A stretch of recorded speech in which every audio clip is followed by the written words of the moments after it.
اللهم صل وسلم وبارك على سيدنا محمد وعلى آله وأصحابه أجمعين. اللهم ارحم أمواتنا وأموات المسلمين وارحم أمي واغفر لها واسكنها فسيح جناته يا رب العالمين. صباح الخير على أهل الخير، يا رب تكونوا بخير. النهاردة فيديو جديد، وحشتوني من الفيديو اللي فات. ويعني نعمل بقى شوية حاجات كده تجهيزات للعيد. كل سنة وانتم طيبين ويعود عليكم الأيام يا رب بألف خير. قبل العيد بقى ببتدي افرز الحاجة كلها اللي في الخزين بتاع البيت وكده، واشوف ايه اللي ناقص في المنظفات، في البقوليات، في الحاجات بتاعة التلاجة، حاجات الفطار. آه كل حاجة بقى ماشي. فابتديت بقى بحيث ان انا اشتري كل حاجة، والبيت بقى يبقى عمران كده يا رب، بيوتنا عمرانة بالخير دايما. وابتدي بقى بعد كده التنظيفات، بحيث ان انا مش هنزل تاني خالص، لا هفكر ان انا اجيب اكل ولا اجيب اي حاجة. ومش عاوزة اقول لكم المحلات عاملة ايه، يعني الدنيا زحمة موت، زحمة زحمة يعني. اشتريت شوية مكرونات كده بانواعها، كام كيس بقى من كل نوع كده. واشتريت سايب، المكرونة الاقلام دي بشتريها سايبة عشان المكرونة البشاميل بتبقى وزنها مظبوط، لان الكيس ده ما بيكملش نص كيلو، لكن بجيب كيلو عشان المكرونة البشاميل. واشتريت ملح، ما كانش عندي ملح خالص، اشتريت 10 اكياس، بس انا مرضتش اطلعهم من الكيس عشان بينزل كده ملح وبيبهدل الدنيا، فبسيبهم في الكيس كده. واشتريت ترمس، واشتريت حمص عشان العيد، كل سنة وانتم طيبين. واشتريت عدس اصفر، دول 3 انصاص. واشتريت لوبيا، والكيس الكبير ده فيه بقسماط بتاع البانيه.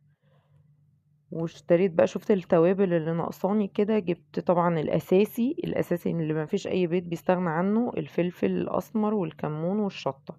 الحاجات بقى التانية دي كده رفاهيات، بس الاساسي الفلفل والكمون والشطة.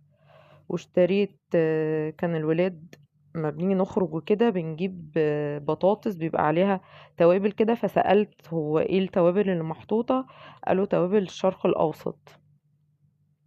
سألت العطار عليها وجبتها. ده كده تمن. والكيس التاني فيه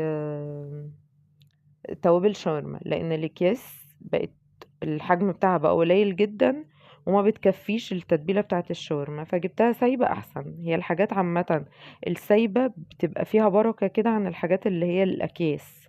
انا بفضل اجيب الحاجات السايبه.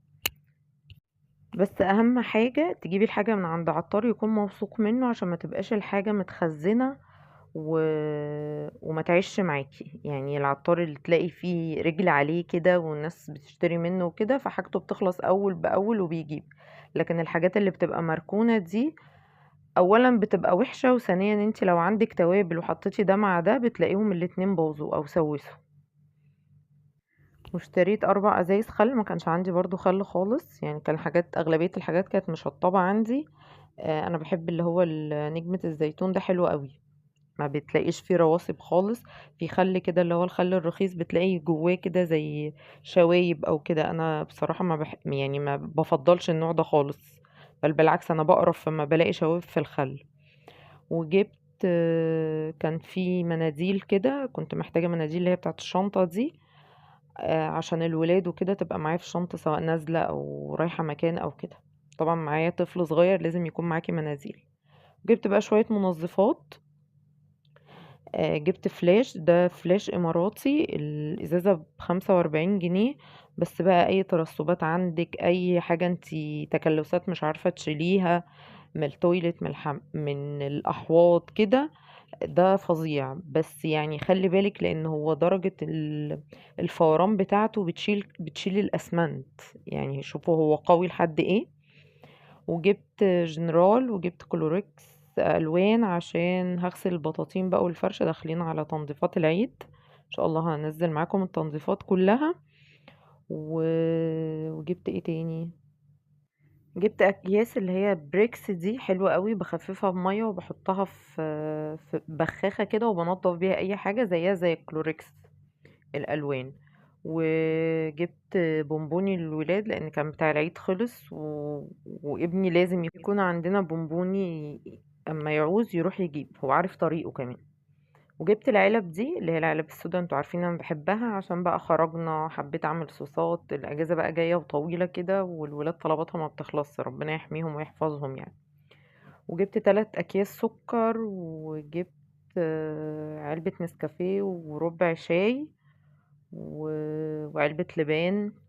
جبت عسل وطحينة من السرجة، وجبت علبة جبنة، حاجات الفطار بقى. جبت علبة جبنة عبورلاند وعلبة حلاوة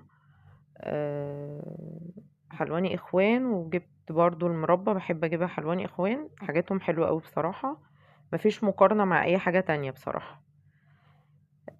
هما يعني غاليين شوية بس برضو. وانا مش عاوزة اقول لكم انا فرحانة جدا، السكر سعره رخص وبقى ب35 بدل الاسعار الغريبة اللي احنا كنا بنسمعها. ربنا يرخص الاسعار كمان وكمان. وجبت ال4 كيلو صابون اللي انا بجيبهم كل شهر، الصابون السائل اللي انا بجيبه من عند بتاع المنظفات. وجبت كيلو فحم. مش هقول لكم بقى عشان اشوي لحمة في العيد، احنا الولاد اصلا ما بيحبوش اللحمة، عشان اشوي فراخ. يعني احنا عكس الناس كلها. يعني لو حطيتي ولادي كده وقلت لهم تاكلوا فراخ ولا تاكلوا لحمة، وانا نفس الكلام اقول لهم لا فراخ. هتبل فرخة واشويها في يوم من ال4 ايام بتوع العيد. هناكل فتة اول يوم، بس هم عاوزين يعني هم ملهمش تقل على اللحمة.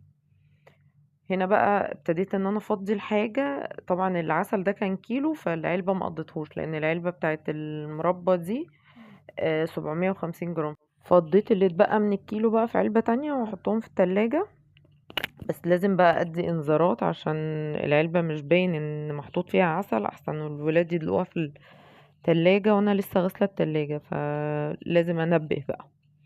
وهنا بقى فضيت البونبوني كله في الكاندي جار واحطه على البوفيه بره في السفرة، الولاد بقى ياخدوا منه. وهفضي الصابون، يعني هفضي بقى ايه اغلبية الخزين كده، عشان نبقى انا البند ده خلص، ان انا مش هدور بقى ان انا انضف. الحمد لله يعني من العيد اللي فات الداخليات بتاعة المطبخ متنضفة. فانا بس مجرد بشوف ايه النواقص اكملها، عشان ايه يدوب المطبخ بقى انضفه من بره كده، مطرح دهون زيوت اي حاجة. لكن الظرف انا مش هفضيها ولا انضفها، الحمد لله نظيفة يعني. في حاجات كتيرة انا مش هعملها العيد ده لان انا عملتها العيد اللي فات. فضيت بقى الصابون الجيركن ده بياخد 3 كيلو، والكيلو اللي اتبقى حطيته في الديسبنسر اللي انا بغسل بيه المواعين على الحوض. وده كان نص كيلو مكرونة. نص كيلو المكرونة ده بيعمل معايا صينية مكرونة بشاميل. انا بحب بقى افضي الدقيق والمكرونة في علب كده، عشان لما عاوزة اعمل مكرونة بشاميل اطلع العلب تبقى الحاجة جاهزة. خلصت بقى المكرونة وابتدي ان انا افضي التوابل. البرطمان دي انا كنت غسلاها وكانت زي الفل. هكملها بس مش عارفة، يعني انا حاسة ان اتضحك عليا في التوابل دي. كيس الفلفل ده 8 كيلو، وكيس الكمون 8 كيلو، بس ده يعني ما يجيش نص ده حتى. يعني شايفين الكمية، وانا بفضيه اكتشفت الموضوع ده. بس ده تمن وده تمن المفروض يعني. ما علينا. خلاص يعني. ما جاتش على بص شايفين البرطمان اتملى ازاي، الفلفل ما جاش حتى نصه. مفيش مشاكل، حصل خير حصل خير. هفضي بقى الملح كمان، عشان كده ايه بقى كل العلب الحمد لله حطيت فيها الحاجة بتاعتها. الواحد كده اما يعني ربنا يقدر كل الناس ويملى بيوتهم خير كده، اما بتفضي الخزين والحاجات الفاضية بتتملي، تحسي ان انت ايه كده في راحة نفسية. مش شايلة هم حاجة، مش شايلة هم ان انت تنزلي وتجيبي الحاجة، وخصوصا في اليومين الحر دول. يعني احنا آه، بنتشاهد من الحر فعلا، الجو حر جدا جدا والولاد مش مستحملين. وجه حظي التكييف باظ، بنحتضر واحنا في الدور الاخير. جبت برطمانات بقى نظيفة، شايفين 3/4 المطبخ عندي بينك واللي هو البيبي بلو ده. هفضي بقى التوابل بتاعة البطاطس، وهفضي ما بحبش اخد التوابل من الاكياس يعني. وما لقيتش برطمانات عندي تكفي الكمية، فهفضيهم في البرطمانات الصغيرة دي، واما يخلصوا ابقى اكملهم من الاكياس. عاوزة اقولك نصيحة عشان تفضلي محافظة على المطبخ بتاعك وما تعملهوش غير كل فين وفين، ما يحتاجش منك طاقة ومجهود كتير. اي رف حسيتي ان هو متبهدل نزليه واعمليه في وقته، يعني مجرد ما شفتيه اعمليه.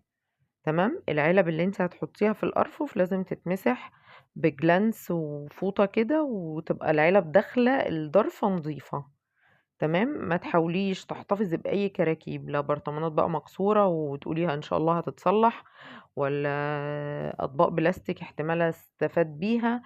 أي كركبة بتجيب كركبة، وخصوصا بقى العين لما بتشوف الكركبة دي يعني طاقة سلبية من هنا للسنة الجاية. انتي مجرد ما انتي ايدك في الحاجة ممكن تعملي اللي هي تنظيفة ال10 دقايق دي، ان انتي تاخدي كل يوم ضرفة وتنضفيها في 10 دقايق، تنزلي الحاجة وتنضفي الرف، تشوفي فيه فتافيت او حاجة او كده، وترجعي الحاجة تاني، مش هياخد منك وقت. انا ايدي اول باول في المطبخ، فما بحتاجش ان انا اهد كله مرة واحدة وارجع اعمله تاني ياخد مني مثلا يومين. انا بسمع ارقام كده يعني، اصلا انا قعدت في المطبخ يومين تلاتة، اصلا انا نظفت المطبخ وقعدت اسبوع، حاجات غريبة كده. طول ما ايدك في المطبخ طول ما حاجتك نظيفة ومحافظة عليها. يعني انا بقول لكم ان انا مش هنضف الداخليات بتاعة المطبخ من العيد اللي فات، لان انا اي حاجة بتتبهدل بروح اعملها.